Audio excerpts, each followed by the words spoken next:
用微光照亮夜晚，用温暖温润心灵。亲爱的朋友们，欢迎来到微光夜读。大年30年夜饭，我端上了热腾腾的油焖大虾。婆婆说这东西太油腻，不健康，你存心想我进医院。我又端来了清炒小菜和新鲜瓜果。婆婆说大过年的，你就让大家吃这些东西，真晦气。我直接拎出来一条还未下锅的生鱼，塞进她嘴里。那就祝你年年有余吧。接下来开始我们本期故事，记得点击订阅并开启小铃铛。都这把年纪了，还要被媳妇欺负，真是让大家看笑话了。我儿子这是娶了个什么母夜叉哟？婆婆踢了椅子，一屁股坐在地上嚎啕大哭。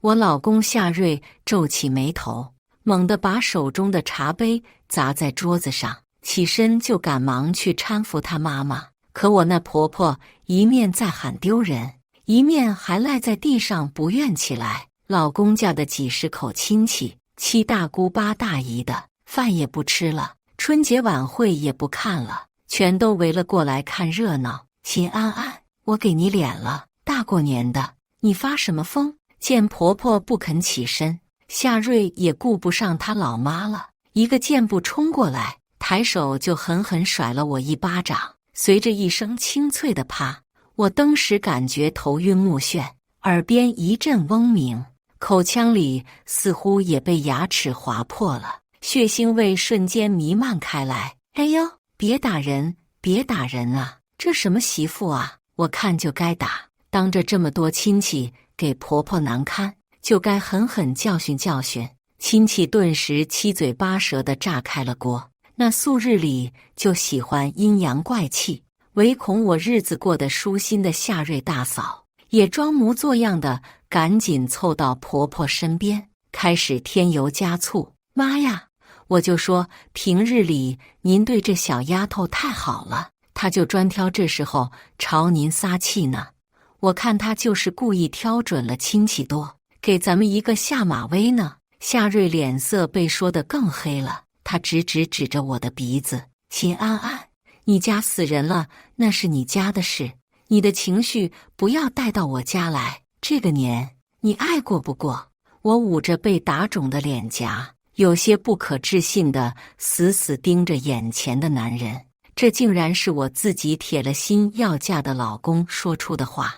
这还是当年那个每天早上雷打不动给我送早餐，听说我肠胃炎，一个电话就能从上千公里外飞回来探望我的那个人吗？没错，过年前的1个月，我的亲舅舅去世了。这是我妈妈唯一的兄弟姐妹，夏瑞是陪着我参加舅舅的追悼会的。他亲眼看到我和家人哭得撕心裂肺，不成样子。然而这种痛苦却成了他当着所有人的面伤害我的武器。推，都去死吧！老娘就是让你跟着也不开心。我一口混着鲜血的唾液正啐在夏瑞脸上，暴怒的他抬手就把餐桌掀翻了。辛辛苦苦准备了1天的年夜饭和碗盘的残渣混在一起，撒得满地都是。我心疼地看着满地的食物，心里已经把这个浪费粮食的垃圾骂了18000遍。不知道哪个亲戚家的小孩直接吓哭了。看到夏瑞还在找东西想来揍我，我趁着混乱抄起衣架上搭着的羽绒服，半蹬上鞋子就赶紧匆匆跑了出去，嘴角还在渗血，耳朵的嗡鸣也没有彻底停止。我看过一些因为耳光致聋的案例，不敢耽搁，打了个车就直奔医院。还好没什么大事，鼓膜没有受伤，口腔里也只是被牙齿划破了。我离开医院，又直奔派出所。这注定就是一个不能消停的新年。大概这就是我没有回家陪妈妈过年，因为那个懦弱的自己而遭受的报应吧。当年家里穷，妈妈却很争气，考上了大学。舅舅知道了，就不声不响地从高中退了学，自己一个人去了大城市打工。他说：“姐姐学习好，必须读，反正我脑子笨，读完高中也就那么回事。”那之后，舅舅每个月都会寄来一些钱，支持着自己姐姐读完了书。而我爸妈在我很小的时候就离婚了，舅舅也一直很照顾我们。可以说，因为有舅舅，我从来没有因为自己没有爸爸而缺少过底气。但当我提出我今年想回家陪妈妈过年时，婆婆和夏瑞一起拉下了脸来，指责我不懂事、没教养。他们说，今年很多老家亲戚都要来家里过年，如果夏家媳妇不在，他们的脸往哪搁？妈妈不愿我因此吵架，便主动说要和小姐妹去海南过冬，叫我别回去。可我知道，妈妈那个小姐妹去年就随孩子出国了，又有谁陪她去呢？咚咚咚，敲了好几下，门里的嘈杂声才小了些。我听到有人抱怨着来开门，我就知道那个小贱人肯定会自己回来，她娘家远着嘞，看她往哪跑。开门的是婆婆，当她看到我身后跟着的警察时，整个人都呆住了。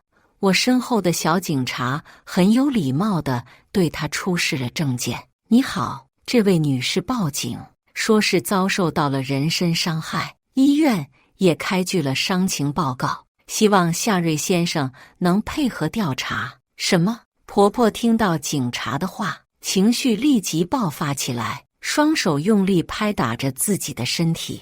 真是恶人先告状，这小妮子先打我这个老太婆。我心疼这个儿媳妇，没和她追究，结果她还闹到警察那边去了。警察似乎是见惯了这种场景，语气只是有些无奈。老婆婆，如果你也受到了伤害，同样可以向我们报警的。还有，夏瑞是哪位？夏瑞这才不情不愿地走了出来。看到警察，他脸色又瞬间转得温和。警察同志啊，我是夏瑞，我和他是夫妻，就是之前他欺负了老人，我们小打小闹吵了一架而已。他又看向我，皱皱眉头。安安，你太不懂事了，我妈差点被你吓得心脏病犯了，都没说什么，你倒好，说跑就跑，大过年的还要麻烦警察同志。没错没错，我们都看到了，他自己先打老人，我弟为了阻拦他，才不小心碰到他的。夏瑞的大哥夏聪大嫂王小琴，一对唯恐天下不乱的夫妻俩跟着附和起来。屋里其他亲戚也七嘴八舌的帮腔，口径已经完全统一为是我先动手伤害的。警察脸色也难看了起来，那个小警察有些为难地看看我。最后这场闹剧只得归结为一场家庭矛盾。警察对夏瑞批评教育了一番，就离开了。看着孤身站在门口的我，夏瑞看我的眼光恨不得要吃了我。他缓缓挽起来衣袖，用力拉扯住了我的手腕，捏得我生疼。秦安安，你想死吗？屁大点事你就敢报警？看起来这些年我对你是太好了，让你得寸进尺，蹬鼻子上脸。哥，好了，被邻居听到就看咱家笑话呢。是小姑子夏玲伸手拦住了又准备动手打我的夏瑞。这个姑娘算是夏家唯一对我友善的人了。我今天从早忙到晚，准备20多口人的年夜饭，也只有她出手帮了忙。看到已经有邻居打开门缝看热闹了，夏瑞这才悻悻收了手。一群亲戚又乌泱泱地进屋去了。这本该是万家灯火的除夕夜，我却只能只身一人走进冰冷的黑夜。嫂子，我不想跟妈妈说这些事，也不想这么狼狈地连夜赶飞机回家。我一个人坐在小区里，正在慢慢平复心情，想着在附近找家宾馆先凑合一夜。但事出突然，连身份证我都没带，正想着，就听到小姑子夏玲急匆匆地边跑边喊我。她拎了个小箱子，气喘吁吁：“嫂子，那个家咱先别回了，好汉不吃眼前亏。我替你把银行卡和证件都拿来了，还有一些生活用品。”我有些惊讶地接过小箱子，看着眼前这个似乎是着急赶来，棉衣拉链都没来得及拉好的小姑娘。谢谢你，真是帮了我大忙了。夏玲有些不好意思地摇摇头。其实我和她也不算很熟，我和夏瑞结婚时，她已经去读大学了，寒暑假也不经常回来。我也知道她为什么不爱回家。很多小姑娘都想要个哥哥，但有2个哥哥的夏玲一点也不幸福。婆婆常常念叨，儿子娶媳妇，家里下了血本，就指望姑娘嫁个有钱人，全捞回来。小女儿在她眼里不过是用来补贴2个哥哥的小金库罢了。她举起手里的手机，对我腼腆笑了笑。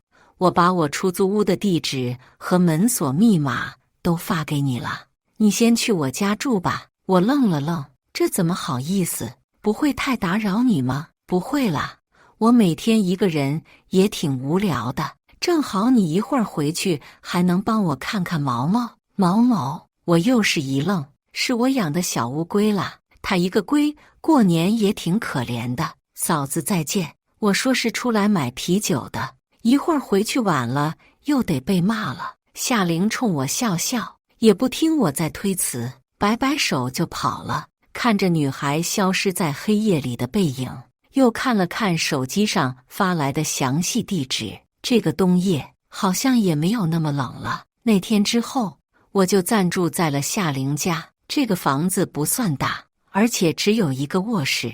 我本打算早点搬出去，但夏玲以我做饭很好吃为由，一定要让我留下。因为过年那天发生的事，几年来我在这个家里积攒的愤怒彻底爆发，已经下定决心要和夏瑞离婚了。我本以为夏玲收留我是想当我和他哥的和事佬，却没想到他听我说完后，非常坚定地支持我的决定。我有些讶异，其实那天我就很惊讶，我和你之前也并不怎么熟悉，为什么要帮我呢？夏玲沉默着看看我，忽然笑了笑，但这笑意却满是苦涩。我很讨厌我的家，很讨厌。小时候，我虽然是最小的孩子，但有好吃的、好东西都得让给哥哥。后来长大了，终于可以出去读书了，但妈妈不让我去外地，我不愿意，她就绝食威胁我。说到这里，她愤怒地紧紧握住了我的手。我本来可以去外地读1本大学和喜欢的专业的，但因为他，我只能留在这里上个2本。毕业了以后，他甚至还想强迫我和大嫂的弟弟结婚，我都闹到自杀了，他们才放过我。他们也欺负你，可你不一样，你直接站出来反抗了，你知道吗？你给我妈嘴里塞鱼的时候超级帅，我早都想这么干了。说到这里，夏玲的眼里闪着泪光，星星眼一样望着我，似乎和以前我见到那个总是沉默瑟缩的女孩子完全不一样了。我拿出纸巾替她擦擦眼泪，温和地对她笑了笑。你还年轻，才刚毕业没多久呢，你还可以继续去做你自己喜欢的事。就算我和夏瑞离婚了，不是你嫂子了，但以后我就是你的亲姐姐，你想做什么我都会支持你。夏玲愣了几秒，直接趴在了我的肩头，放声大哭起来。虽然我们只短短当了几天室友，但却已经分享过彼此生命中的难堪。这个委屈了太久的女孩子，似乎就想这样彻底倾泻掉满腔委屈，同过去的自己好好做个道别。第2天，我就火速去公司递交了辞呈。之前是为了照顾家庭才选择这份工作，但并没有什么发展前景，收入也很低，完全没办法支撑我之后的生活。好在我的工作实在是太过咸鱼了，如今辞职交接工作都没什么好交接的，而我也已经计划好了自己之后的打算。我要开一家早餐店。虽然我的大学和专业都不错，但我这5年时间已经错失了很多工作经验，比不上经验丰富的同龄人，也比不了朝气蓬勃的应届生。如今想重新回老本行，不见得短期内就能找到满意的工作，而我需要一个能快速上手、支撑起自己生活的工作。我做饭的手艺一直不错，这些年来也总喜欢跟着食谱研究很多精致可口的餐食点心，不失为谋生的一种好选择。说干就干，当即我就联系了房产中介，请他们帮我找合适的店铺和住房。毕竟夏陵的房子太小了，没办法长期2个人一起生活。暂时歇口气，我又开始认真考虑起离婚的事情来。我离家出走的前几天，夏瑞完全没找我，但到了这2天，他大概是真的害怕我跑了，已经开始每天10几个电话、几百条信息催促我。我只接了1通电话，开门见山地说明了我的想法。我婚前就说过，家暴是不能容忍的底线，我决定离婚了。家暴？别逗了，我什么时候打过你呀？反而是你欺负我老妈，全家亲戚可都看到了。我告诉你，离婚是不可能离婚的，你永远别想。夏瑞大概是怕我录音，而我也没有实质性证据，他就干脆来了个矢口否认，给我倒泼一盆脏水。那什么时候你同意离婚了再见面吧？我懒得搭理他，直接挂了电话。他不同意，我就很难离婚。所以这几天我也在不停地咨询打听，最后去请了一位非常擅长打离婚官司的律师，和他商量相关事宜。专业的事还得专业的人来，这才是第一步。我要做的事还多得很呢，比如我买了好几个摄像头，叫夏玲回家，趁着无人的时候安装在隐秘的角落。如果大年30那天家里安了监控摄像头，那就可以清晰录下事情的前因后果。想必就算那些亲戚胡说八道，警察也不会对夏瑞和他老妈束手无策了。奔波了近1个月，终于差不多敲定好了新房子和早餐店铺的事。这期间，夏瑞和婆婆也还在不停轰炸我的电话，我却突然接到了上一份工作经理的电话。一接通，他有些暴躁的声音就瞬间响起：安安，你没有告诉你婆婆你已经辞职了吗？她已经过来闹了好几天了，你可以过来处理一下吗？抱歉，我现在就赶过去。我心里瞬间涌上一股愧疚和怒气。经理虽然脾气有些暴躁，但对我一直以来都很照顾，如今婆婆却要跑去打扰这些不相关的人，把别人也拖进这场家庭闹剧里看笑话。等我迅速赶去公司的时候，午休时间已经结束了。大嫂王小琴正叉着腰和经理在吵架，而婆婆就坐在公司门口，抱着门把手不撒手。保安在一边走来走去，也不敢贸然对这个老太太动手。她探着脑袋，对着里面偷偷看热闹的同事大喊大叫：我那个不检点的媳妇秦安安，她是你们同事吧？她有家不回，不知道跟着哪个野男人跑了。你们都是同事，最好都看清她是个什么样的东西，搞不好背地里勾引你们男人哟。我看着撒泼打滚的老太太，面无表情地走到这对婆媳俩面前。现在是上班时间，你们寻衅滋事，我可以报警的。哟，你终于露面了呀！王小琴看到我，讥笑几声，拿报警吓唬谁呢？你们经理前2天也报警了，但婆婆是来找不要脸的儿媳妇的，警察还能把老太太关进局子里不成？看他们得意洋洋的表情，还有经理愤怒却无奈的神情。我大概明白，报警一点也吓不到这2个人。婆婆直接抱住我的小腿，可算让我等到了。我告诉你，你今天不跟我们回家，我就让你单位都没办法上班。哎呦，被你气得心脏痛哦！全公司的目光似乎此刻都集中在我的身上，聚精会神的吃瓜。我不慌不忙，拿出手机拨通了一个人的视频电话。喂，安安。电话那边响起一个儒雅斯文的声音，我直接把镜头对准了婆婆和王小琴，把他们泼妇骂街的模样尽数拍进了镜头里。吴师兄，不好意思啊，你手下员工的家人现在在我的单位闹事呢，很抱歉打扰你，但还是有必要给你说一声，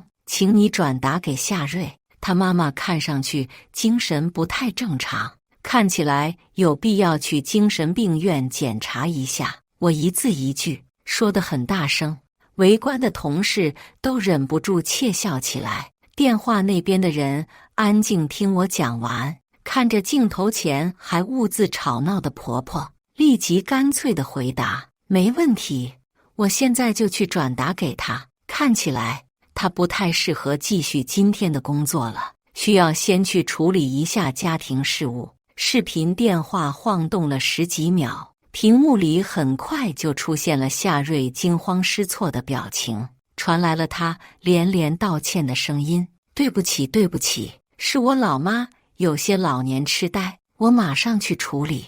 他瞬间给他亲妈扣上了老年痴呆的帽子。儿啊，你说啥呢？没听清楚。我把你媳妇找到了，一会儿就把她带回去。妈。婆婆没有搞清楚状况，看到了自己儿子的脸，还很兴奋地对着他邀功。王小琴则瞬间脸色大变，把婆婆一把拉了起来。吴总监，好啊，秦安安，你个贱人，你果然勾搭其他男人，你怎么会有小瑞领导的电话？没看出来，王小琴平时还是挺关心夏瑞的工作呀，只听到一个姓氏就知道我打给谁了。王小琴赶紧给婆婆耳语了几句，2个人看着视频里已经面如土色、一脸敢怒不敢言的夏瑞，也都吓得哆嗦起来。2个人手拉手，脚步无比轻快的瞬间溜走了。我给经理连连道歉，他刀子嘴豆腐心，抱怨了几句，又嘱咐我之后的日子小心一些。我松了口气，离开了公司，给方才拨打视频电话的人又发去了感谢信息。被我叫做吴师兄的人，是我妈妈曾经的学生。妈妈是位高中老师，在一所重点中学教书。这位吴学长比我大了几届，可是他当年的得意门生。当初我一个人嫁来这座城市，人生地不熟的，我妈妈着急的就联系了几个在这里工作的学生，希望能对我多照拂1、2。而很巧的是，吴师兄恰好和夏瑞是同一家公司，后来又成了他的上司，却没想到这时候他还能帮我这么大的一个忙。大概是被夏瑞敲打过了，那婆媳俩最近倒是安静了一阵子。我这边和夏玲一起搬去了新房子，新铺面也开始了装修，而我还在热火朝天的打扫卫生。突然接到了妈妈的电话，这些日子我都不太敢和她打电话，偶尔她打来，我也都是说在忙，回头和她再发信息聊天，因为我知道自己一个人的时候可以坚强乐观，但一听到妈妈关心的声音，我一定会控制不住情绪，放声大哭起来。只是不同往日她温柔的问好，今天一接通，听到我的声音，妈妈的声音急促的似乎快要哭了出来。安安，谢天谢地，你接电话了。夏瑞说你失踪了，找不到人，我都快吓死了。我眉头瞬间紧紧皱了起来。夏瑞找不到我，所以就把主意打到了我妈的身上。我尽量让自己语气平稳，妈，你放心，我好着呢，我和夏瑞有点事，我慢慢给你解释。哎，我都知道了，你这孩子和夏瑞吵架了，怎么不跟我说一声？妈妈电话那边声音有些嘈杂，似乎不在家里的样子。但下一瞬间，我汗毛瞬间倒竖起来。我听到了夏瑞说话的声音，我赶紧打断了妈妈的话：“妈，你在哪呢？不在家吗？瞧我都忘了提了。”晚饭前，夏瑞突然到家里来了，说你失踪了，要让我过去一起找你。我吓懵了，赶紧收拾了下东西就出发了。这会儿才想起来给你打电话，还好还好。妈妈的声音陡然一小，电话似乎被人抢了过去。听筒里传来夏瑞皮笑肉不笑的声音：“安安啊，我现在带妈妈来坐飞机了，咱妈都大老远的过来了，你不和我见面，恐怕不合适吧？”我只觉得头脑嗡鸣，血气瞬间上冲。夏瑞这个畜生，分明就是用我妈当人质来威胁我罢了。我本来想等自己解决了一切之后再回家看妈妈，但现在这个情况，我也无法再躲避，只能迎头而上，见招拆招了。几点到机场？我去等你们。我尽量压抑着怒火。夏瑞的声音明显透露出一丝得意。10点1刻，一会儿见。挂了电话，余怒未消的我从包里拿出一张医院检查单，呆呆地看了半天。我提前半个小时就到了机场等着。过了春运大潮，现在这个时间机场的人倒也不算多，飞机比预计时间提前了10几分钟到达。远远的就看到妈妈推着行李箱从出口快步走了出来，四处张望着，似乎是在找我。而夏瑞和婆婆紧跟在她身后，扶着她的胳膊，虽然看上去像是搀扶，但更像是提防我妈妈和我一起逃跑一般。安安，你没事吧？妈妈比上次相见，脸色似乎更憔悴了些，但她第一句话还是在关心我的近况。巨大的懊悔瞬间涌上心头，我死死掐着自己的手心，才没让自己瞬间哭了出来。我摇摇头，接过妈妈的行李，把她挡在身后。谢谢你们把我妈不远千里接来，没事，我们就回家了。可夏瑞的手依然紧紧抓着妈妈的胳膊，冷笑看着我：“安安，很多事我还没和你好好算计呢。你上次给我领导打电话闹事，是不是得请阿姨评评理？”婆婆也一把拉住我的手腕，一副铁定要把我们母女俩绑回家的架势。你们干什么？这么晚了，明天再好好谈吧。安安不想和你们回去。妈妈急了，虽然不明白到底怎么了，还是第一时间出言维护我，却换来了婆婆扫射过去的恶狠狠的目光。这可是我们夏瑞花了重金娶回来的媳妇，掏空了我们家底，说跑就跑了，当我们好欺负是不是？还是说你真的和别的男人搞上了？哈哈，重金6000块就是你家的家底了。我没忍住冷笑一声，甩开了婆婆的手。当初说夏瑞刚工作，让我体谅一下，所以就收了你们6000彩礼，还全部买成了新房的家具。这套婚房虽然是夏瑞买的，但房产证可没有我的名字，而且夏瑞的工资口口声声说是存着给宝宝用，婚后日常吃穿，那不是用我自己的收入，想用钱来道德绑架我，前提是你们得有钱啊！我拔高了声音，周围的路人和旅客纷纷侧目看来。秦安安，这就是你和我妈说话的态度，反了你了！夏瑞下意识就想伸手打我，但被那么多目光围观着，他又默默缩回了手。看什么看？这是我儿媳妇，闹脾气了，别多管闲事。婆婆有些心虚，朝着围观路人怒吼了一句。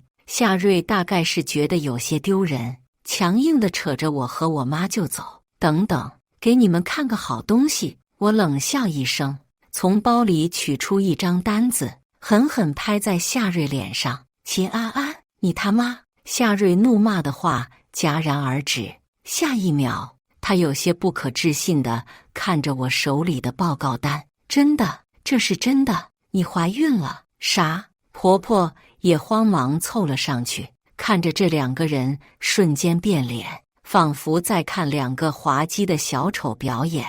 我知道这两个人一直在盼着我生孩子。我和夏瑞结婚5年了，但一直没有怀孕。婆婆从第1年就开始不停地催促，但毫无动静。大概这也是她对我态度越来越差、挑三拣四的原因之一。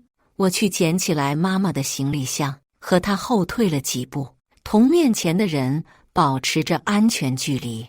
你们要是今天非得逼我回去，我保管让你们见不到这个孩子。要是不信，尽管来。不，安安，你冷静一下，咱们有话好好说。夏瑞瞬间换了一副柔软温和的表情。行，那你同意离婚，我就答应好好谈谈。我回以一个微笑。不行，你别想。夏瑞想也没想就脱口而出。我不再看他一眼，拉着我妈转身就走。哎，别走啊，安安，就算是为了孩子，你也别赌气了。夏瑞生怕我又从此消失不见，紧跟上来，但不敢再动手了。我会联系你的。我不再搭理他，和妈妈走进了人群里，直到坐上了出租车，妈妈才心有余悸，又有些担忧地问我：安安，你真的怀孕了？对，前几天发现的。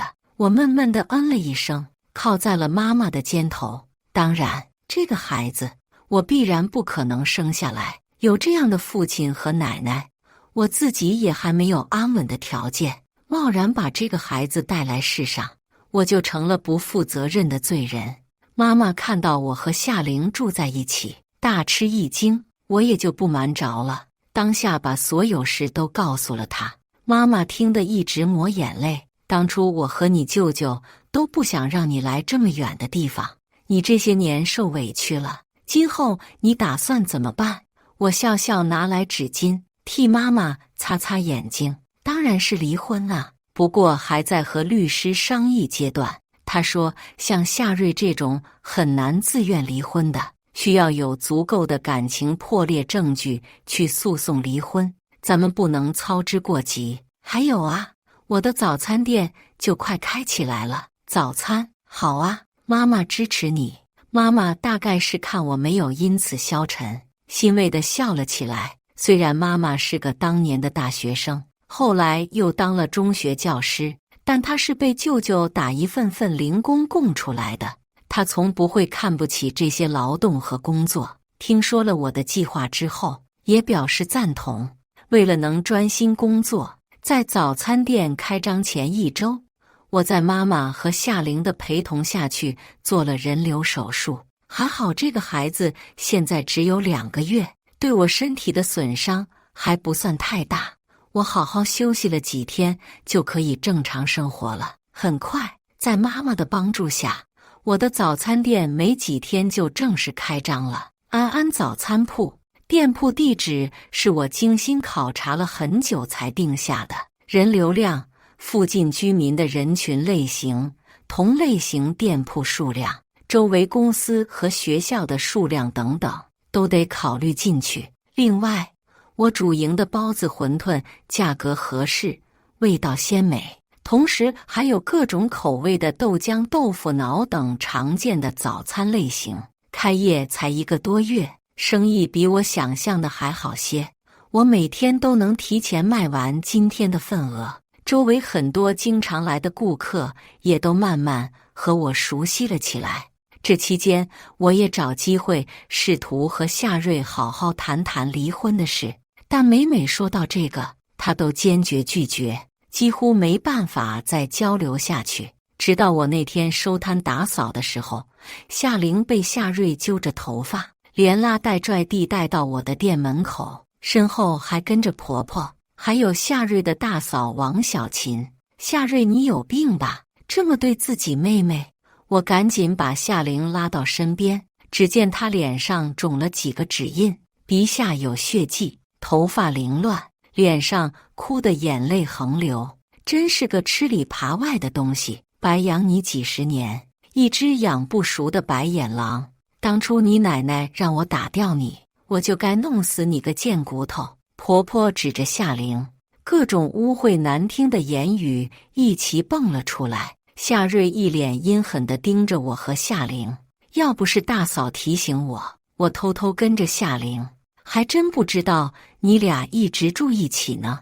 王小琴幸灾乐祸地盯着我们看了一眼，也不知道是不是夏家的男人有什么遗传的问题。夏聪和王小琴眼看都结婚10多年了，一直没有孩子，可把老太婆着急坏了。听说在我结婚之前，充当受气包的就是王小琴，如今她总算是有可以欺负的人了，生怕我日子过得舒心。夏瑞老妈之所以这么讨厌我，王小琴功不可没，她紧紧盯着我平坦的小腹。哟，听说你怀孕了好几个月了，这怎么还不见动静呢？别是骗人的吧？一句话提醒了夏瑞和他妈，他俩齐刷刷地朝着我肚子看过来。我倒也没必要隐瞒下去，这孩子倒了8辈子没有这种爹和奶奶，不如不出生。我已经把孩子打了，你们就别想了。什么？婆婆肉眼可见地晃动了下身子，也不知是不是真的没站稳，一屁股坐在了地上。夏瑞的脸色也瞬间变得惨白，他额头青筋暴起，几步走到我面前。你说什么？再给老子说一遍，你孩子没了，听清了吗？夏瑞的脸部肌肉开始丑陋地抽搐起来，我嫌弃地后退了几步。自从恋爱脑好了以后，我真的是越看他越恶心。当初怎么就看上这玩意的？他顺手抄起一边的锅铲，伸手就想朝我打来，可我从一开始就在防备他动手，一时眼疾手快，拿起早都备好的防爆钢叉，一下把他插倒在地。夏玲趁机又上去补了几脚，没天理啦！儿媳妇害死我孙子，又打人了，打人了！婆婆还处于抱不了大孙子的悲痛中，看到自己儿子被插倒在地，马上开始发疯。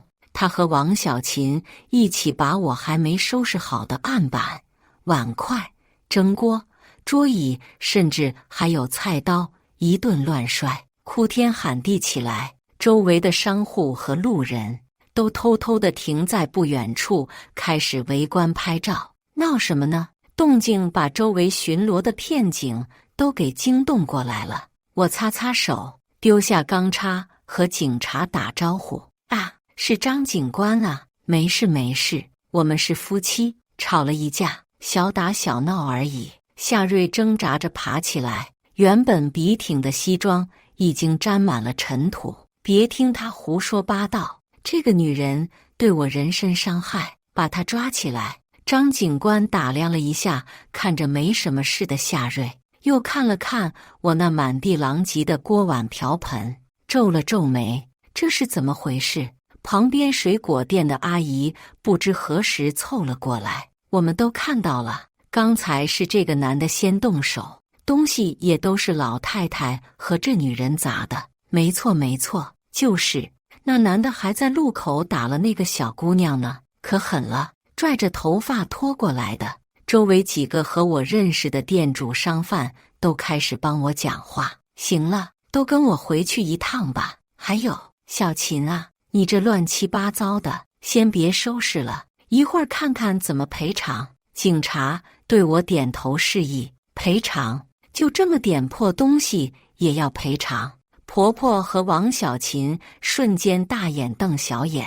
在派出所经过一番调解，我俩也没真的打起来，互相也都没什么事，也就算了。但我被砸坏的锅碗瓢盆还有桌椅绿植，夏瑞娘俩需要给我赔偿1000元。这一趟下来，不仅发现宝贝孙子没了，还倒贴了一笔钱。婆婆气得脸色煞白，直捂心口，感觉转头就要进医院的程度。王小琴一脸心疼地看着婆婆，又去安慰夏瑞，还在那阴阳怪气。行啦，这女人的孩子不要也罢，也不知道是不是小瑞你的种呢？破财免灾！王小琴，你放什么屁呢？夏玲听不下去，出口怒骂。我摇摇头，制止住她。我看了眼那个女人，转身带夏玲去附近的医院检查伤势了。看起来那天监控拍到的东西很快就要和大众见面了。听到我自言自语，夏玲有些疑惑地看了我一眼，鼻子被打出血，头皮也因拉扯受到了损伤。夏瑞以前还真是个隐藏得很好的暴力狂，对自己的妻子、对自己的妹妹都能下这种狠手。以后如果有什么别的冲突，搞不好直接揍他老娘也不是没有可能。夏玲回到家发了好一会儿呆，情绪才慢慢平静下来了。我端给她一杯柠檬水，她捧着杯子，突然想起来什么似的，赶忙好奇地问我：安安姐，你之前说什么监控拍到的，到底是什么东西啊？我看看夏玲，忍不住叹了口气，轻轻摸摸她的脑袋。本来我只想交给律师，当做打官司的证据的，没准备告诉你，毕竟那是你家人，我不想让你看到这么恶心的对话。但如今这种家人，你倒也不必再认了。我拿出电脑，打开保存好的那段视频，是前2天监控录下的。画面上是夏瑞、夏聪、王小琴和婆婆4个人，他们围在一起吃饭，聊到了我怀孕的事情。夏瑞一脸自豪，看吧，我就说咱俩根本就没有那个什么弱精症，混球庸医胡说八道。夏聪没说话，但婆婆跟着附和，没错没错，我儿子好着呢，以后得让那个女人生他2、3个。几个人又闲聊了几句，一直沉默的夏聪突然开口了：那个，我有个想法，咱们这都是最亲的家人，我才说的。如果小瑞不同意，就当我放屁吧。我和小琴一直没孩子，如果你们同意，我想小琴能不能和小瑞生一个？此话一出，不仅视频里的一家人沉默了，我和夏玲也都沉默了。大哥，这不太好吧？看起来夏瑞还有点仅存的道德，但王小琴一脸恳切地看着夏瑞，夫妻俩应该是提前商量好的。上次去检查，医生说夏聪估计是生不了了，但我还行，没什么问题。小瑞，你也不想看我和你大哥孤独终老吧？这事儿绝对不会让其他人知道的，就当嫂子求你了。婆婆大概也早都被串通好了，他们3个人又反复劝了夏瑞几句，夏瑞就也同意了。夏玲嘴巴惊得长成了个 O 型，她一脸愤怒又难以理解地看向我。他们是做事馆还是不管怎么样都很炸裂吧？我无语地揉了揉眉心，天哪，我怎么会有这种家人？好丢人啊！夏玲有些崩溃地抱紧了脑袋，我也不知道说什么。她冷静了一会儿，才缓缓问我：姐，你现在打算怎么办？这种证据交给律师去打官司，总不会输了吧？我冷笑一声，合上了电脑。之前我是这么打算的，但他们欺人太甚了，这不得让周围的亲朋好友都知道他们是群什么玩意。我又有些犹豫地看看夏玲，但这可能会连累到你。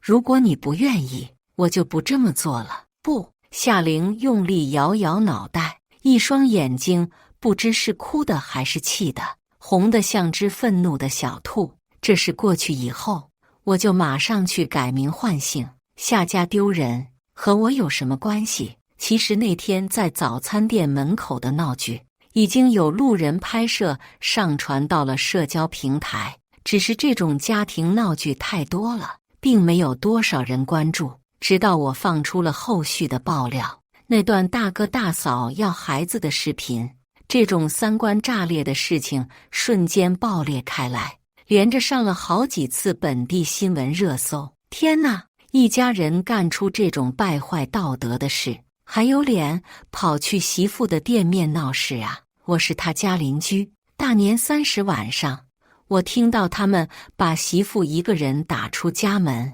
听说还是远嫁过来的姑娘，好可怜的，家里这是有皇位要继承吗？震惊！大哥竟亲自要求小弟生孩子，一时间各种评论层出不穷。有认识我们的人，也都快把我的电话打爆了。不过绝大部分都是在谴责渣男一家的。然后不知道是哪个和他们不对付的亲戚，又蹭着热度发了黑料。我是这家一个小透明亲戚。还有奇葩事呢，这个大嫂有个智力残疾的表弟，但是家庭条件比较好。之前这老太婆就逼着自己小女儿嫁过去。是之前视频里被拽头发的小姑娘吗？天哪，这家人也太畜生了吧！这事我听夏玲说过，也难怪她恨死了母亲哥哥。就算自己可能会被连累，也要把这一家人曝光出来。这件事持续发酵了几天，我倒是无所谓，个体户关门几天就也罢了，顶多少了几天收入而已。但夏瑞就不一样了。他毕业以后就进了这家500强公司，经过几年摸爬滚打，也慢慢混了个小职位，这就成了夏瑞老妈逢人炫耀的资本。如今夏瑞的身份、工作都被人扒了个底朝天，公司早早都发了声明，将他暂时停职。吴师兄也非常气愤地给我发来信息，让我坚持住，别妥协。夏瑞已经在公司成了笑柄，估计很快就会彻底被炒了。夏瑞急疯了，之前他底气十足，重拳出击，如今为了工作又开始唯唯诺诺。他见我不接电话，就带着他老妈夏聪、王小琴4个人一起在我门口下跪，大半夜的都能听到门外传来他泣不成声求我原谅的声音。还好这是新开发的楼盘，左邻右舍都没有住人，倒也不怕扰民。但在第4天被吵到没睡好，看到镜子里大大的黑眼圈的时候，我还是开门把他们拎了进来。一家4口像丧家之犬一般，齐刷刷地跪在我面前。安安，你就放过我们吧，小聪和小瑞工作都快丢了，你可叫我们怎么活哟？坏主意都是我出的，你要怪就怪我这个糟老婆子吧。婆婆一边扇着自己一巴掌，一边哭着道歉，而夏瑞也是泪流满面，匍匐着想要来抱我的腿，却被我直接闪开。对，都是我妈挑拨，我根本不想的。安安，我始终只爱你，你忘了大学时候我们在一起多幸福吗？你忘了那时候我对你有多好吗？我和夏玲是他打的，生孩子也是他亲口同意的，现在把所有锅全甩给婆婆了，真是个好儿子啊！甚至还有脸用以前的事来打感情牌。我呵了一声，再听他说几句这些恶心的话，耳朵里都要长驴毛了。行了，你们都回去吧，我的律师会联系你。这些年来属于我的家庭劳动付出，我的精神损失费用，咱们好好算算协议离婚，你签好字，我就会把那些视频删除掉。只是删除。夏瑞急了，也顾不得哭了。离婚什么的都可以，赔钱也可以，我把我全部的钱给你都可以，但是你得公开说明那些视频都是 AI 合成，承认都是污蔑我的才行。哈，你当我傻呀？我干嘛给自己泼脏水？今天我道歉，明天你就告我诽谤罪是吗？我心里忍不住涌上一阵恶心。看起来跪了4天，还没让他认清现实啊！都这会儿了，他在想什么屁吃？不，我怎么会告你呢？是公司说，只有这样我才能恢复工作。安安，求求你了！夏瑞又哭了起来。算了，你们是自己滚出去呢，还是让我报警？我拿起手机晃了晃，最后还是我一边用拖把驱赶，一边用报警威胁，他们才麻溜地滚出了我家。我叹了口气，拨通了律师的电话。我本来看在夏玲的面子上，还想最后给他们一个机会，和平离婚，删除视频，减少这件事对夏玲的影响。毕竟最近她的生活也因为舆论受到了影响，各种流言纷起。但现在已经不可能了。最终，我们还是闹上了法庭。毫不意外的，我胜诉了。夏瑞似乎像是失去了所有的精气神，他没有继续上诉，也不哭不闹，乖乖赔偿了我所有应得的钱。然后夏家一家人卖了房子，好像失去了踪影。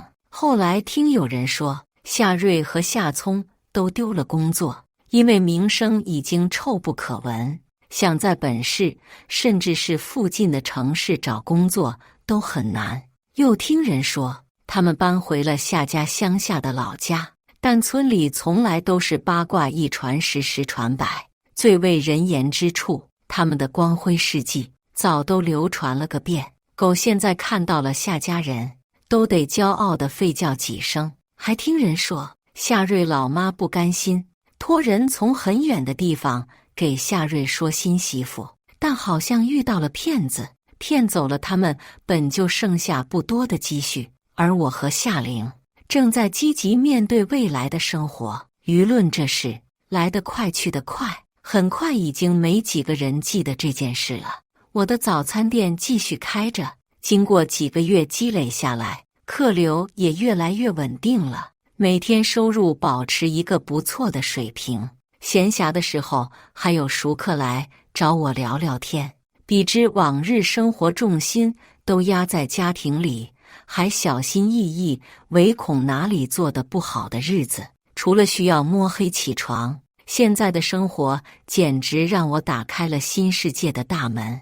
妈妈一开始对我不放心，但陪伴了我2个月后，看我状态很好，加上家乡那边的舅妈和表弟也一直打电话说想念她了，妈妈才买了机票放心回家。夏玲也一直和我住在一起，经历过这些事情，我们更是如同亲姐妹一般。她几乎等同于失去了家人，而我也是一个人远在他乡，互相陪伴的生活简直不能再好了。她在我的鼓励下去学了从小就喜欢但一直不被允许的钢琴，现在她每天都开心得不得了，心态好了，工作状态也更好了，连着参与了好几个大项目。夏玲也整个人肉眼可见的自信开朗了起来，人人都道新年除旧迎新，今年这个新年倒真的是因祸得福呢。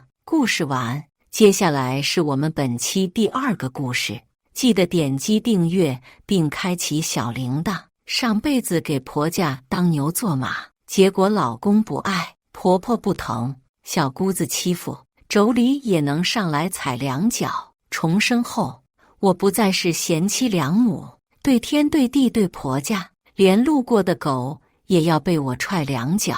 结果老公维护，婆婆关心，小姑子伺候，连妯娌也要看我脸色行事。果然人善被人欺。一睁开眼，我就听见婆婆在门外的嚎叫声：你见过谁家媳妇早晨7点还不起床？太阳都快要晒到屁股了。我恍惚了一下，看了看四周的场景，才发现我竟然重生了。上辈子我眼瞎喜欢上了穷小子宋11，不惜和父母闹掰也要嫁给他。嫁给他之前，他家连在城里一套房都买不起，父母心疼我，最后给我在城市里买了一套房、1辆车。他的父母兄弟姐妹都搬了过来，为了讨好他们，我为他们洗衣做饭，伺候他们一辈子，也被他们欺负了一辈子。甚至在婚后，我才得知宋11有喜欢的白月光，他之所以娶我还是他妈逼的，以至于我因操劳去世后，白月光上位，怂恿他们找上我父母，想要分得我父母的钱财。我母亲悲伤过度，郁郁寡欢，没有多久就去了。房门被从外面推开，婆婆直接闯了进来，想要掀开我的被子。在我们农村，家里面的媳妇5、6点就要起床下地干活，你都睡到7点了还不知足，快去给我买菜。上辈子的我从来没睡过懒觉，怕被婆婆嫌弃，不论严寒酷暑，我都会7点之前起床买菜做家务。但是今天不一样了，我一巴掌狠狠地拍开婆婆的手，住着我的房子，平日里花着我的钱，还想要指使我去买菜，你本事不大，脾气不小。婆婆愣了一下，似是没反应过来，但是下一秒，她怒气腾腾地指着我：你竟然这样对我！我让我儿子和你离婚。我懒洋洋地瞥了他一眼，语气充满不屑：行啊，离婚，这房产证上写的我的名字，离了婚后这房子可是我的。你们快点给我滚出去！你敢？你看我敢不敢？我冷笑一下，信不信我现在就报警，让警察给你普及法律？我以前逆来顺受惯了，现在的样子让婆婆震惊得合不拢嘴，但是我面上认真的神色让她慌了。这老太太过惯了城里面的生活，让她再回去怎能习惯？她急忙握住我的手，语气不由自主地软了下来：楚楚，别生气，妈和你开玩笑呢。你今天要是身体不舒服，继续睡，继续睡。妈去买菜，妈去买菜。说完，婆婆就迅速退出了房间，还贴心地给我关上了房门。这一觉我直接睡到了大中午。中午起来时，我见婆婆已经把饭菜做好了。宋11中午下班比较晚，以往婆婆必须等到她回来才允许开饭，但是今天我洗漱完毕后，直接坐在了餐桌上开动。婆婆看着我的样子，唇瓣微微动了动。11亿还没回来呢。她话音刚刚落下，我抄起手中的筷子，狠狠地甩在了桌子上。你家住敦煌吗？壁画那么多，他是哪国的皇上啊？非要等他来才能开饭？婆婆被吓得大气不敢出，一个劲的点头。宋11回来了，不过跟着他一同回来的还有一个叫做云溪的年轻女人。阿姨，我给您买了核桃粉，营养价值很高哦。那女人一脸温柔的笑，连鞋子也不换，绕开我直接朝着婆婆而去。这是我同学云溪，最近刚从国外回来，没地方去，在我们这住几天。话说的是宋11，她一身黑色西装，面容清冷，她长得还不错，颜值偏上。当初我最先看上的也就是她这副皮囊。家里面的床不够，楚楚你今晚和我到客厅打地铺。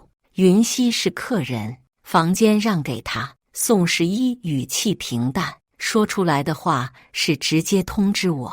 上辈子也发生了这一幕，当时的我真的以为云溪是宋11的普通同学，秉着要把他同学照顾好的心理，我打了半个月的地铺，冻得大姨妈都迟迟不来。最后我才知道，这云溪是宋11的白月光，之前抛弃宋11去了国外，回国后又找上了宋11。我轻笑了一下，并没有搭理宋11，依旧吃着自己面前的饭菜。毕竟天大地大，吃饭最大。宋11见到我这副样子，微微皱了皱眉头。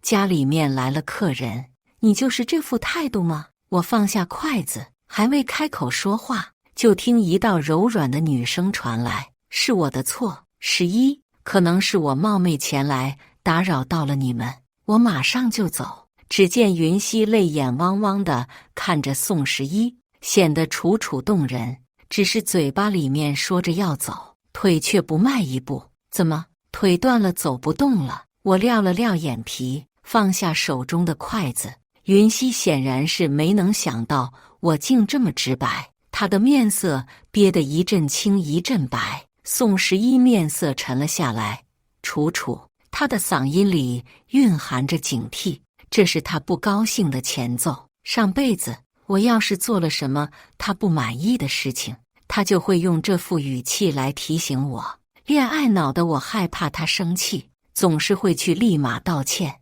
但是现在看着他这副模样，我只觉得有些可笑。别对我大呼小叫，我这辈子最怕的就是狗。我从椅子上站了起来，走到宋十一的面前，拍了拍他的脸蛋。还记得这房产证上写的是谁的名字吗？让我打地铺，门都没有。你们不爱住就给我滚出去。说完这话，我一脚将面前的椅子踹倒，椅子砸在地上，发出巨大的声响。宋十一面色铁青，我的心里面却十分舒坦。我不是没想过这辈子直接和宋十一离婚，把他们这一家子给赶出去，但是那样真的是太便宜他们了。上辈子遭受的那些罪，我要一点点地讨要回来。云溪最后还是在这里住了下来。我这房子有4个卧室，我和宋十一一个，他妈一个，他哥哥嫂嫂一个，他妹妹一个。他妹妹在外面上大学，平日里面不在家，房间是空的。云溪最后住进了宋十一妹妹的房间里。晚上我从卧室里面出去的时候，婆婆和云溪正有说有笑的在摆放碗筷。十一，你一天一天工作好辛苦的，我给你煮了虾。听见我的脚步声，云溪抬起头看了看我，又朝着宋十一低声道：不过只有1碗，凉了就不好吃了，你快点吃哦，我不饿，你吃吧，我来给你包。宋十一笑着看向云溪，开始动手给云溪包了起来。云溪温婉一笑，带着挑衅的目光看了我一眼。楚楚出来了，快坐下吃饭吧，我今天和阿姨做了好多饭菜呢。这一幕上辈子也发生过，不过那会儿做饭的是我煮了虾，却被宋十一包给了云溪吃。我在饭桌上表示出来了不高兴，却被婆婆怒骂，不想吃饭就滚出去。自始至终，宋十一也没有帮我说过一句话。我拉开椅子，在座位上坐了下来，拿起手机看了看时间。在门铃响起的那一刻，我起身打开了门，只见一个身穿黄色衣服的男人站在了门口。此时是夏天，他光在外面的臂膀彰显着力量，目测1.8米几的个子，长相却很俊俏。现在送外卖的都那么卷了吗？你好，请问是楚楚女士吗？听听，声音都带有磁性。我是，你进来吧。我让开了身子，让他走了进来。不过在他进来之前，我朝着他使了一个眼神，他冲我点了点头，直接朝着餐桌走去，把手中拎着的袋子放在了桌子上，还很是贴心的替我拉开了椅子。在我坐下后，他迅速地把塑料袋里面装着的虾、螃蟹、海鲜摆放了出来。他的手指白皙且又修长，戴上手套后，他快速地剥了一个虾，递到了我的面前。楚楚，张嘴。他的声音中彰显着温柔。我很是配合地张开了嘴巴。啊！宋十一的脸都绿了，他直接把筷子摔在了桌子上。楚楚，你在做什么？我瞥了宋十一一眼，话却是朝着1.8米外卖员说的。如果吼能吓唬住人，驴都能统治世界。说完后，我还特意啧啧2声。1.8米的外卖员也忍不住抽了抽嘴角，但是他手中的动作没停，声音温柔的仿佛能掐出水来。吃螃蟹，小心烫。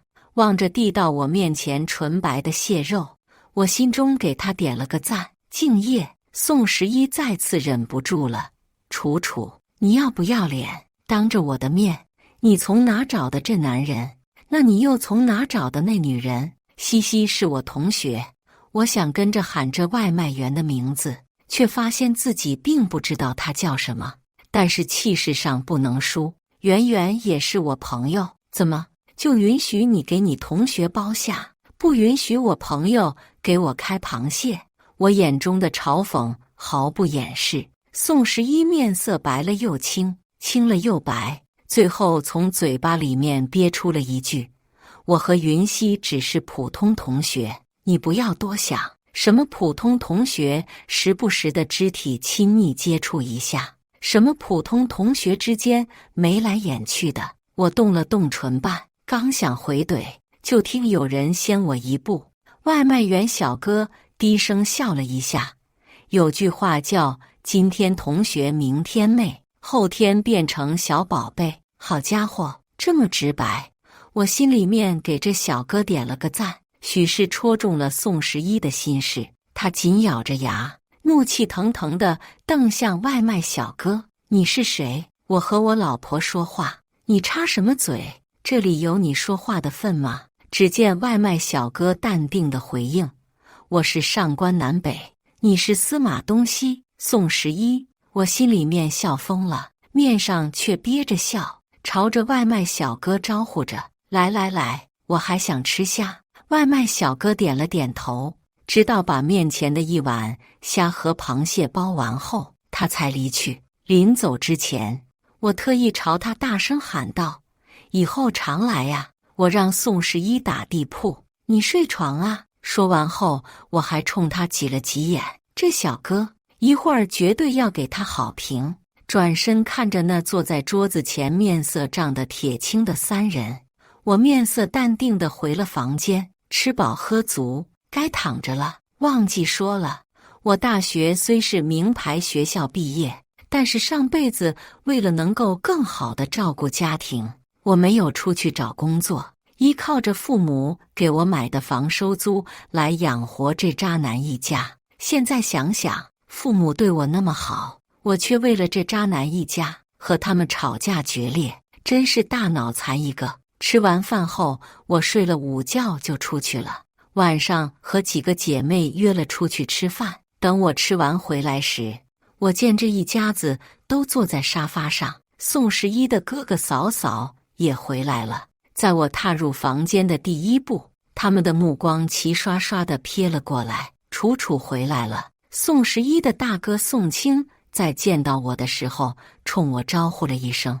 我撂了撂眼皮，知道他们想说什么。果不其然，我那妯娌耐不住性子，直接说道：楚楚，我娘家弟弟要结婚了，缺个新房，你名下房子不是挺多的吗？你转一套给我弟弟。说来有意思，这一家人除了对我不好外，剩下的人却分外团结。宋十一他妈对我这个妯娌倒是很好。果不其然，和上辈子一样，婆婆帮衬着开口：是啊，楚楚，小娇弟弟结婚不能没有房子，你转一套过去吧。没有房子自己买呀。怎么买不起呀？买不起结什么婚？打光棍吧。或者说，你让你弟弟也学着不要脸一些，带着你们一家子住到女方买的房子里去，别不好意思，毕竟人不要脸，天下无敌嘛。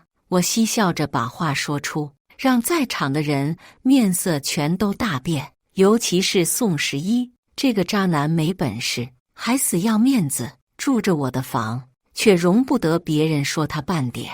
上辈子我心疼他，每次都喜欢顾及着他，但是这辈子怎么戳他痛点，我就怎么来。楚楚，你这么说话不太好吧？所谓家和万事兴，你有房子也不是你依靠自己的努力得来的，那都是有大家的帮助的。我们都是一家人，遇到事情理应互帮互助的，你不要那么小气。云溪一脸失望地望着我，我嗤笑一声：你是不是喝开塞露了？张嘴就拉，谁和你是一家人？知不知道要脸两个字怎么写？宋十一猛然一拍桌子：楚楚，你懂不懂礼貌？给云溪道歉。云溪的眼眶也迅速红了下来，她拽着宋十一的衣袖，轻轻地摇了摇头：十一，没关系的，我不委屈。看着这渣男贱女一来一往，我啧啧摇头。云小姐，你晃晃脑袋，听听有没有大海的声音。演技卑劣的我都想吐。这是我们家的事情，你一个外人插什么嘴？怎么在别人家里面住个几天，连自己什么身份都不记得了？你是不是出生时智商和脐带一起减了？我从未如此舒坦过。看着坐在沙发上被我堵得说不出来话的极品一家人，我心里面是无比的痛快。只是我那妯娌好像还没认清现实。楚楚，你嘴巴放干净一点。云溪她哪一点说错了？我们是一家人，本该互帮互助。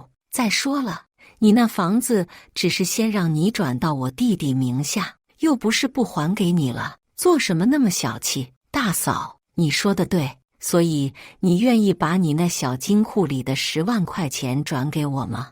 我瞅瞅就还给你。我们都是一家人，应该互帮互助。我的话让大嫂的神色明显慌乱了起来。你胡说什么？我哪里来的10万块钱？宋十一的哥哥宋清掌控欲很强，他嫂子的工资全都要上交，每次想要买什么都得先过问一下宋清。宋清在听到我的话后，果不其然就怒了：你藏私房钱了？你竟然敢藏私房钱！客厅里面传来我那妯娌痛苦的尖叫声，以及众人阻拦的声音。不用想也知道他被打了，但是我丝毫不同情，活该。我觉得我表现的态度已经很明显了，但是没想到这家人竟然还没有死心。晚上我洗完澡躺到了床上，宋十一从外面走进来的时候，面色有些不大好。一进屋，他竟然就开始脱起了衣服。以前和我睡觉，他都是把自己裹得死死的。大嫂只是想要个帮忙，结果你却害得他被打。楚楚，你变了，说吧，我要怎么做你才能帮助大嫂？是这样吗？宋十一光着上身站在床边看着我，他那眼神似乎在等着我扑过去，简直把我给恶心到了。我上下扫了他一眼，嘲讽出声：细狗，就不要出来秀了好不好？宋十一以前怎么没发现宋十一除了渣外还那么不要脸呢？宋十一咬牙切齿地看着我：楚楚，你不要太过分了，怎么说中事时你恼羞成怒了？对自己这么自信，有空照照镜子吧。说完我就躺了下来，背对着宋十一，懒得看他。不知道宋十一在床边站了多久，最后他出去的时候，摔门摔出了巨大的声响，震耳欲聋。昨天睡得有些多了，导致第二天早晨我睁开眼睛时才4点多，我睡不着了，索性起了床，穿上鞋子，打开房门，走进了客厅。在客厅的沙发上，我见到了躺在那儿的宋十一。我皮笑肉不笑地扯动了几下嘴角，之后走进卫生间。我先是大力开门关门，之后是用牙刷搅动着塑料杯，发出啪嗒啪嗒的声音。等我从卫生间走出去时，沙发上的宋十一已经被我给吵醒了。他皱着眉头，一双眼睛一眨不眨地盯着我，但是我看都没看他，转身进了厨房。锅被我砸得美妙，碗筷被我撞得动听。那些人终于睡不下去了，从卧室里面走了出来。弟妹呀，你做什么呢？宋清揉着眼睛看着我，做饭，看不见吗？这才几点，你就做饭？你眼瞎不看时间的吗？被打扰了好梦。妯娌怒气腾腾，你家住海边，管得那么宽，在我家里，我想几点起来做饭就几点做饭，我半夜起来做饭，你们都管不着。不服气就给我滚出去，嘴巴痒痒就往墙上蹭蹭。我翻了个白眼，继续做着饭。半小时后，我的饭做好了，这些人也没有再去睡，而是洗漱好坐到了饭桌前。妯娌皱眉：“我们的饭呢？以前都是我6点多起来做饭给这一大家子吃，你是手断了还是脚残了？巨婴吗？想吃什么自己不会做？你……”妯娌刚想要说些什么，就被宋清拍了拍肩膀。宋清看了他一眼，示意他先闭嘴。随后我就见宋清脸上带着笑容，看向我：“弟妹呀，你最近是和11闹矛盾了吗？心情不开心？你有什么事情，你和哥说，哥给你做主揍他。”我慢悠悠地吃着饭，没有搭理他。宋11道士洗漱完毕后，从卫生间走了出来。“哥，我们没闹矛盾，你们想吃什么？我出去买。”妯娌道：“这还差不多。11呀，嫂子想吃蟹黄包，给我买3个。哦，不4个呀。”宋清听此也点了点头：“那给我也带4个吧。”宋11答应了下来。他朝着一个紧闭着房门的卧室走去，敲了敲门，声音温柔地像滴出了水来：“云溪，醒了吗？我去买早餐，你想吃什么？”房间里面的人不知道说了什么，就见宋11点了点头：“好，那你先继续睡一会儿，等我回来了喊你。”宋11走后，妯娌笑着看着我：“怎么，你嫉妒了？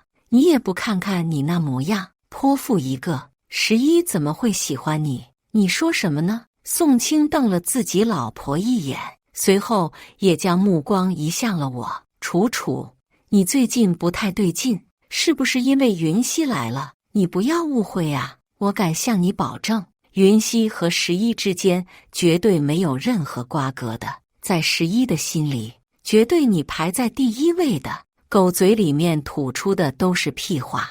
我懒得和宋清议论这件事情，转身朝着卧室走去。只是我还未走进去，就听我那妯娌在身后说着：“你这说的什么话？你怎么还安慰他？就他这样的，值得咱们小叔子去喜欢吗？也不看看他什么德行！你给我闭嘴！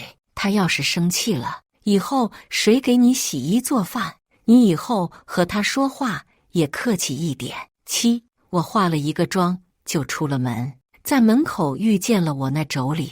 他看着我动了动唇瓣，似乎想要说些什么，但是最终还是没开口。不过等到我从外面回来的时候，我就见他坐在沙发上，神情有些慌乱。“呀，楚楚回来了，我今天买了些水果，你要不要吃啊？”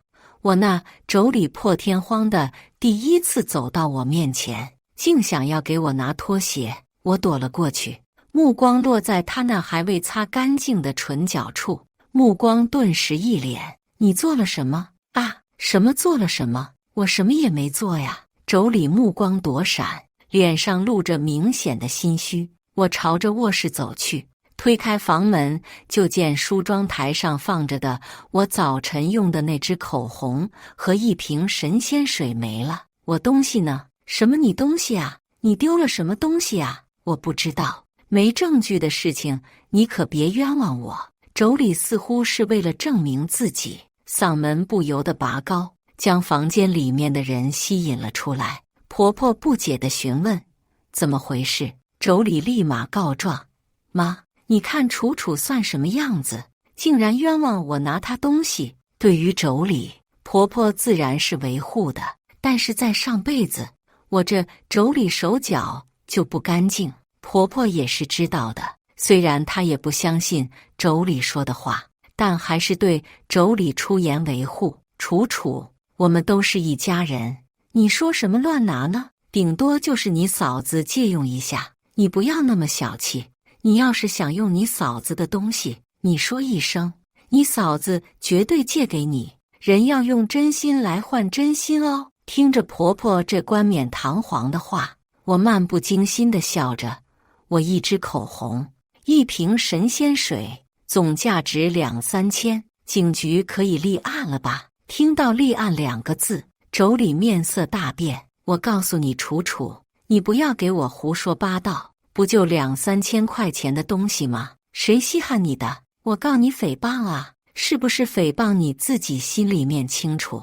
我手中的证据也清楚。刚重生那天，我就在卧室里面装了隐形摄像头，等的就是这一天。视频里面，妯娌在我走后偷偷进入了我的房间，拿着我的护肤品、化妆品开始用。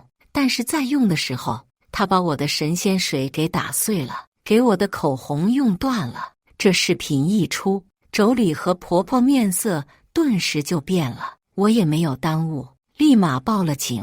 婆婆见此，也立马给宋十一打去了电话。在警察到来的时候，宋十一和宋清也回来了。警察同志，这都是误会，是我家庭内部矛盾，辛苦你们了。宋清也紧跟着说道：警察同志，是我老婆和弟妹最近发生了一些小小的不愉快，无伤大雅的，劳烦你们白跑一趟了。宋十一给警察递了烟，被警方摇手拒绝。不是误会，警察同志，我要举报有人偷我东西。我直接把证据交给了警方，并坚持举报。最终，在一干人铁青的面色下，宋清把钱转给了我。等到警方走后，妯娌指着我怒骂：中邪了，绝对中邪了！11，你给我打他，把他身上的邪气给打走。我手环胸站在客厅那儿，目光瞥了一眼宋十一，我就站在这儿，看宋十一敢不敢动我。宋十一没动，只是他看着我的目光也很复杂。云溪在一旁将这些从头看到了尾，他见宋十一没动，上前开口道：楚楚若是想要钱，直接要就是了，何必大动干戈报警呢？都是一家人，何来你的我的？大嫂如果喜欢这些东西，我有多少都愿意给大嫂多少。我笑了。云溪，你说洞庭湖怎么就出了你这么个碧螺春？你脑洞空不要紧，关键是不要进水呀。住在人家家里就有点寄人篱下的自觉，别舔着脸出来恶心人。这么会放屁，怎么不见你早早的就把那些东西给大嫂呢？我翻了个白眼，转身回到了卧室。云溪眼眶又瞬间通红，她伸出手来想要拽住宋十一的衣袖，宋十一却跟着我进了卧室。楚楚，他的嗓音有些沙哑。楚楚，你最近是怎么回事？是不是因为我把云溪带回来，你生气了？我说了，我和云溪只是普通同学。这话让我觉得可笑。我平静地看着他，你觉得我现在的做法不正常吗？那什么才叫正常？是每天一大早晨你们都在睡觉，我不管春夏寒冬，都早起去给你们买菜做饭、洗衣拖地才叫正常吗？是每次你们家把好吃的全吃完，我吃点残羹剩肴才叫正常吗？还是我当年怀着孕，却依旧要给你、给你妈、给你妹妹、给你大哥嫂嫂整理房间，最后导致流产才叫正常吗？说到最后，我的嗓音都有些哽咽。是我怀过孕，流产了，那会儿5个月大，挺着肚子却依旧被指使干活，劳累过度流了。那是我的第1个孩子，当时的我满怀希望地期待着他的到来，结果却没能和他见上一面。我闭了闭双眸，遮盖住眼底的痛楚。这条人命是宋家欠我的。你不上班，我妈身体不好，我妹妹要上学，我大哥嫂嫂也有工作，你在家里面做这些事情不是很正常吗？触景生情，你就占了2个字。我冷笑一下，我和这一家子极品的关系冷到了极点，但是没关系，因为这些事情马上就要结束了。在我外出回来的时候，刚打开门，却迎面扑来一股血腥味，粘稠的东西顺着我的头发滴到我的脸上、衣服上。小妹啊，还是你懂，这盆黑狗血下去，我不信这邪气不从他身上出来。妯娌挽着一个年轻女人的手臂，得意洋洋地看着我。宋十一的妹妹宋灵儿回来了，此时的他正一副嫌弃的模样看着我，有些贱人就是皮痒痒，一天不打上房揭瓦。我哥舍不得出手对付，那就我替他来。与此同时，一个穿着道士服装的男人手拿木剑跳到了我的面前。天灵灵地灵灵，妖魔鬼怪快滚开！那老道士叫喊了一声，把手中的桃木剑对准了我。大胆妖孽，还不快快现形！我站在原地没有动，望着客厅里面被折腾的到处都是香灰以及符纸，心里面的怒火腾腾的往上窜。我抓起门外的扫帚，直接朝着宋灵儿和妯娌狠狠打去。贱人是吗？说我是妖孽是吗？嘴巴不干净就别要了。想要替你哥教训我，你哥屁都不是，你又算老几？我从小就被父母带去学武术，打起这两个人来，真不够我塞牙缝的。我按着宋灵儿和妯娌的头往盛着狗血的盆塞去。你的出生就是杜蕾斯的一封道歉信，嘴咸就去舔马桶，村里的猪都不如你咸。这么喜欢狗血，那就好好尝一尝。客厅里面传来宋灵儿和妯娌的尖叫声，那老道士也被吓到了，站在原地愣住了。等到他反应过来的时候，妯娌和宋灵儿已经被我给打得不成样子了。啊！放开我侄女儿！那老道士拿着木剑朝我冲了过来，我冷笑一声，这老道士是我这妯娌的叔叔，两个年轻女人合起来都打不过我，更何况一个老不死的。我抢了他的木剑，连着他一起打，他叫嚷着要报警抓我。我开口道：行啊，你快去报警啊，警察来了，我倒是看看是抓你这个强闯民宅的人，还是我。你不是挺能的吗？不是说我是中邪了，给我驱邪吗？来呀，我在这里等着你。一直待在卧室故意没有露头的婆婆，在听到客厅里面的尖叫声后，从卧室里面走了出来。她在看到这一幕时，尖叫着倒在了地上。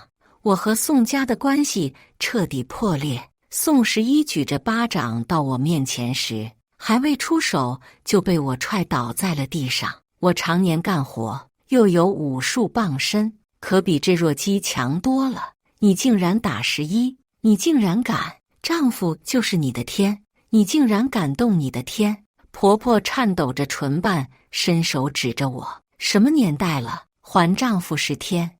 我打他是他罪有应得，你少给我说话，不然我连你一起打！宋灵儿哭着喊着让宋十一和我离婚，我一口答应了下来。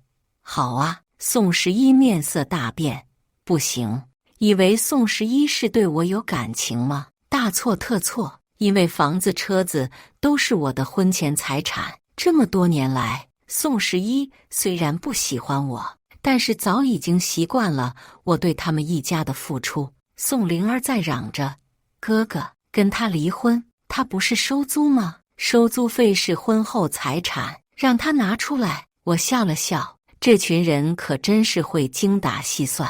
但是在重生第一天，我就把其他的房子转到了我父母名下，收来的房租也都是属于我父母的。我把宋十一起诉到了法庭。开庭那天，我在法官席上看见了一个熟悉的身影，竟然是那外卖员小哥。他穿着法官袍坐在那儿，一双乌黑深邃的眼眸里带着端正，俊美无愁的白皙面容一丝不苟。我不由感叹一声：现在当法官的都那么卷了吗？还兼职送外卖。在法庭上，宋十一要求分得财产，但是我拿出了一组照片，照片里面是宋十一和云溪抱在一起亲热的场景。宋十一出轨，我要求他净身出户，且对我进行赔偿。最终的结果自然是我胜诉了。看着到手的离婚证，我心里面是一阵舒坦与轻松。我的房子自然是要收回来的。我找了人，把宋十一这一家子全都赶了出去。宋十一的大嫂哭着喊着不愿意离去。我不走，我在这里住了5、6年了，这就是我的家，就是我的房子，我不走，你们都给我滚开，不要进来，这是我的房子，是我的房子，但是我的人可不惯着它，不愿意搬可以，那东西全都砸碎，别要了，腿迈不开，行，棍棒不长眼，打着你滚出去。但是事情到这儿还未结束，我还有几份大礼未送给这一家子。贱人，你可真是狠心，好歹我哥和你结婚这么多年，你就这么对他。宋灵儿来到我面前辱骂我，我不怒反笑，还有更狠的在后面。灵儿妹妹，你好好享受。3天后，宋灵儿的学校爆出了一个丑闻。考试成绩常居专业前3的宋灵儿，竟然都是靠着作弊得来的。她还曾脚踏多只船，私生活混乱，漫天的丑闻席卷宋灵儿所在的大学。宋灵儿被学校劝退。我看着这则消息的时候，正在咖啡厅里面喝咖啡。我喜欢咖啡，喜欢甜的咖啡，因为我不想吃苦。不得不说，有时候女人的直觉也是蛮准的。宋灵儿给我发了一条短信：贱人，我学校里面的事情是不是你搞的？你以为你把我逼退学就能伤害到我吗？我告诉你，我哥哥升职了，我哥1个月工资2万，他会每个月给我1万。云溪也会成为我的嫂子，她比你温柔多了。你算什么东西？离开了我哥哥，你什么都不是。你竟然敢把我的事情全都泄露出去，我一定会让你付出代价的。升职。看着手中还未寄出去的关于宋十一贪污受贿、以公谋私的证据，我笑了笑。在宋十一入狱那天，云溪给我发了一条消息，他说他想要见我，我答应了，时间地点都是他挑的。我到的时候，他已经坐在那了，在他的对面有一杯咖啡。楚楚，不知道符不符合你的口味，你快尝一尝。他看起来很是急迫，我开口问道：下毒了？云溪面色一僵，下一秒他道：楚楚，我不是那样的人。我轻笑一声，那我也送你个礼物。